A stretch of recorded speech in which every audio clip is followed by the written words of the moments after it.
এ যেন এক তারার মেলা। রাজধানীর একটি অভিজাত হোটেলে টাইলক্স কোম্পানির উদ্বোধন অনুষ্ঠানে এক ঝাঁক নায়িকা নিয়ে হাজির হলেন সুপারস্টার খ্যাত সাকিব খান। এ সময় সাকিব খানকে দেখা গেছে বেশ হাস্যোজ্জ্বল চেহারায়। সাকিবকে পাশে পেয়ে নায়িকারাও ছিলেন খুশি। অনেক নায়িকাকে দেখা গেছে সাকিবের সাথে খুনসুটি করতে। একসাথে এত নায়িকার মাঝে হারিয়ে গেলেন বাংলার ক্রাশ খ্যাত নায়ক সাকিব খান।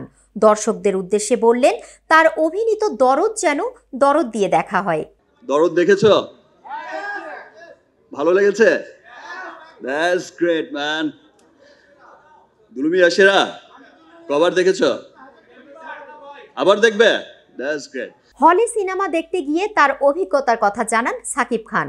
আমি যদি হলে যাই, আমি অনেক সময় দেখেছি যে আমি বসে আছি, আশপাশ থেকে সবাই ওইদিকে না দেখে এইদিকে দেখছে। বাট আমার তখন মনে হয় যে আমার সিন তো মিস করে ফেললো। এই জায়গায় তো আমি ফাটি এক্সপ্রেশন দিয়েছি। কি ভাই, সামনে দেখো, সামনে দেখো, এইদিকে কি, ওইদিকে দেখো।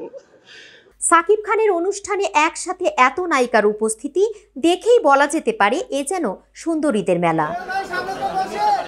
তুলনা আফরিন, ঢাকা টাইমস।